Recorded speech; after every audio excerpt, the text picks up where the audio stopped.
असे म्हणतात की जे व्हायचे आहे ते होतेच, त्याला कोणीही थांबवू शकत नाही. असे बरेच प्रसंग आपल्या जीवनात येतात की त्या प्रसंगाला आपल्याला तोंड द्यावे लागतेच. आणि काही प्रसंग आपल्या आयुष्यात असेही येतात की आपण त्यासमोर असहाय्य होऊन राहतो. पण जर आपल्यावर देवाची कृपा असेल तर ते संकट कितीही मोठं असो, तर त्या देवाच्या कृपेने आपण कोणत्याही संकटातून सुखरूपपणे बाहेर पडतोच. अशीच एक घटना काही वर्षांपूर्वी आमच्यासोबत घडली.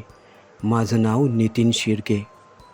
मी, माझी आई, माझे बाबा, माझे छोटे काका व काकी आणि त्यांची 2 लहान मुले व माझे आजी आजोबा असा आमचा परिवार आमच्या गाडीने गावी लग्न कार्यासाठी निघालो होतो. माझे बाबा गाडी ड्राईव्ह करत होते. थंडीचे दिवस होते तेव्हा. वातावरणात बराच गारवा जाणवत होता. साधारण रात्रीचे 9-9:30च्या दरम्यान आम्ही निघालो होतो. बराच वेळ माझे बाबा गाडी ड्राईव्ह करत होते.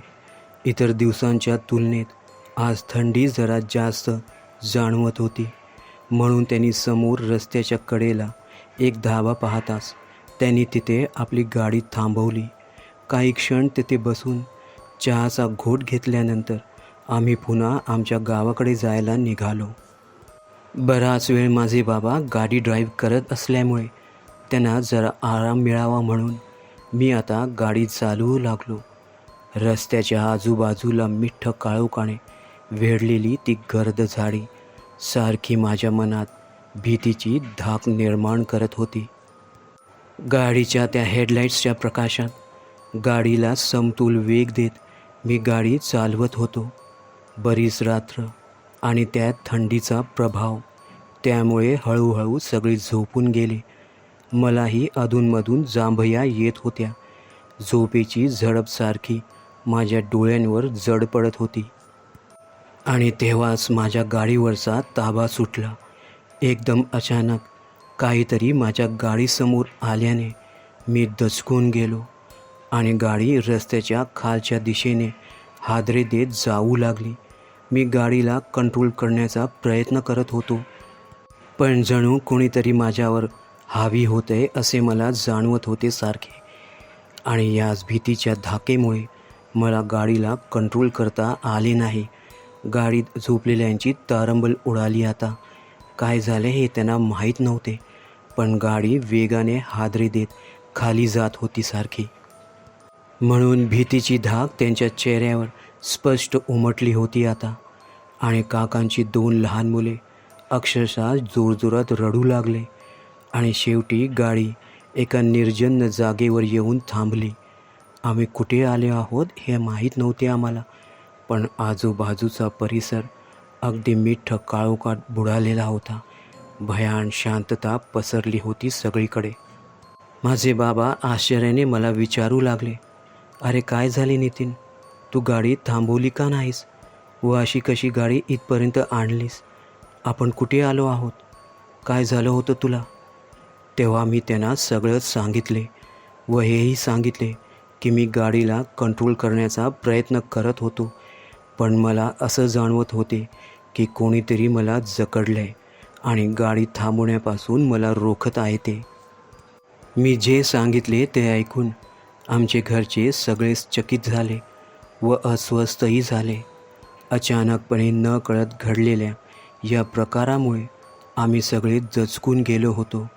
बाबांच्या सांगण्यावरून मी पुन्हा गाडी चालू करण्याचा प्रयत्न करू लागलो, पण गाडी काही केल्याने चालूच होत नव्हती. गाडीचा हेडलाईटचा प्रकाशही बंद होता. स्मशान शांतता पसरली होती सगळीकडे. त्या सुनसान जागेवर तेवढीच ती आमची गाडी थांबली होती. एकंदरीत त्या जागेवर सारखी आम्हाला खौफ जाणवत होती आता. माझे आजी आजोबा, आई वडील हे कट्टर स्वामी भक्त आहे. आमच्या घरी नित्यनेमाने स्वामींची आराधना मनोभावे केली जाते. म्हणून माझ्या आजी आजोबांना कळायला उशीर नाही लागला. आजूबाजूचा भयान नजारा पाहून माझे आजी आजोबा म्हणाले, "या परिसरात काहीतरी भयंकर असे अमानवीय शक्तींचा वास आहे. ही जागा बरी नाही. इथे जास्त वेळ थांबणे म्हणजे संकटाला आमंत्रण देणे. पण आमचा नाईलाज होता. जोपर्यंत गाडी चालू होत नाही आम्हाला तेथून निघणे अशक्य वाटत होते. तेव्हा माझे बाबा म्हणाले, तुम्ही सगळे आतच राहा, मी गाडीला काय झाले ते पाहतो. तसे माझे बाबा बिनधास्त स्वभावाचे होते, पण तरीही आजी आजोबांनी त्यांना गाडीतून बाहेर न उतरण्याचा सल्ला दिला. सोबतीला म्हणून त्यांनी मलासुद्धा नकार दिला, बहुतेक माझ्या काळजीपोटी.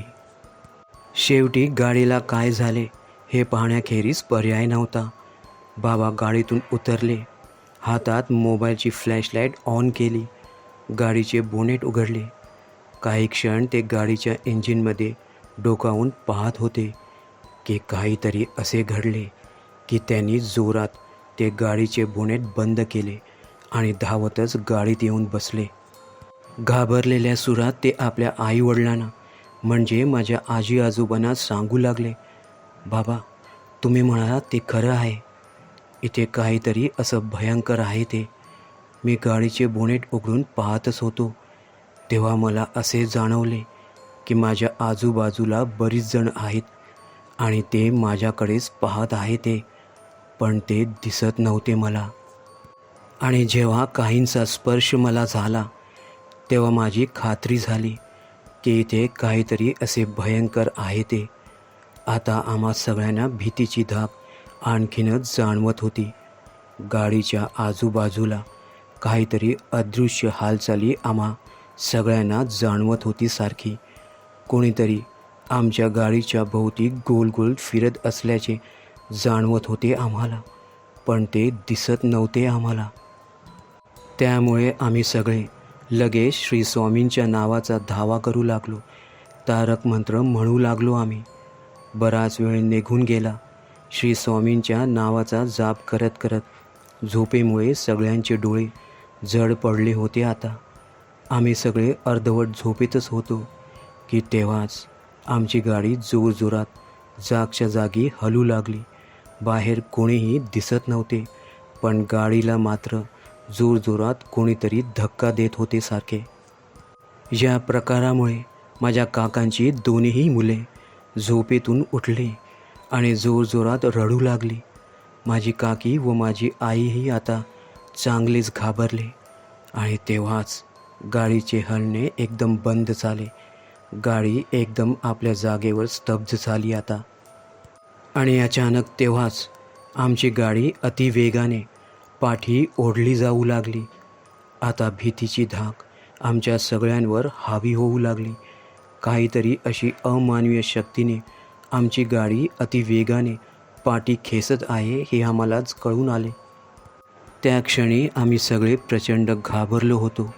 आमच्या तोंडून सारखे स्वामींच्या नावाचा धावा चालूच होता की तितक्यात आजीला काहीतरी आठवले. नेहमी बाहेर प्रवासाला जाताना आजी आपल्याजवळ नेहमीच स्वामींची विभूती बाळगत असे. तसे आजीने लगेच आपल्या बॅगेतून ती स्वामींची विभूती काढली. प्रत्येकाने ती विभूती आपल्या मस्तकाला लावली आणि एक फुंकर त्या विभूतीची आजीने गाडीतही मारली. तशी काही क्षणात ती गाडी जागेवरच थांबली. हे पाहता माझे बाबा लगेच माझ्या ड्रायव्हिंग सीटवर बसले. गाडी स्टार्ट करण्याचा प्रयत्न केला आणि स्वामींची कृपा गाडी लगेच एकाएकी कशी स्टार्ट झाली.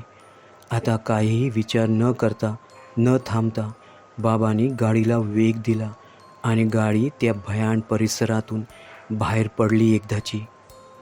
पण तेव्हा आम्हाला असे जाणवले की आमच्या गाडी पाठोपाठ असंख्य प्रमाणात कोणीतरी धावत येत आहे, पळत आहे.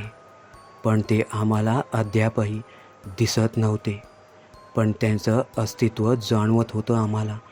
शेवटी त्या परिसरातून आमची गाडी मुख्य रस्त्यावर आली. सकाळचे 4 वाजले होते तेव्हा. कसेबसे गाडी ड्राईव्ह करत आम्ही गावी पोहोचलो. आमच्या आयुष्यात हा घडलेला तो भयंकर प्रकार आम्ही आजही विसरलो नाही. पण त्या दिवसानंतर मात्र रात्रीचा प्रवास आम्ही कधीच करत नाही. आणि हो, संकटं येतच राहतात, पण आपली श्रद्धा भक्ती परमेश्वरावर खरी असेल तर तो देव आपली त्या संकटातून सुटका करतोच करतो. म्हणून श्री स्वामी नेहमीच म्हणतात, भिवू नकोस तू, मी तुझ्या पाठीशी आहे. मित्र हो, या अनुभवाबद्दल आपल्या प्रतिक्रिया कमेंट बॉक्समध्ये द्यायला विसरू नका आणि त्यासोबत लाईक्स आणि शेअर करायलाही विसरू नका. धन्यवाद. तुमच्याकडेही असे काही अनुभव किंवा गोष्टी असल्यास खाली डिस्क्रिप्शनमध्ये दिलेल्या ईमेलवर तुम्ही ते पाठवू शकता.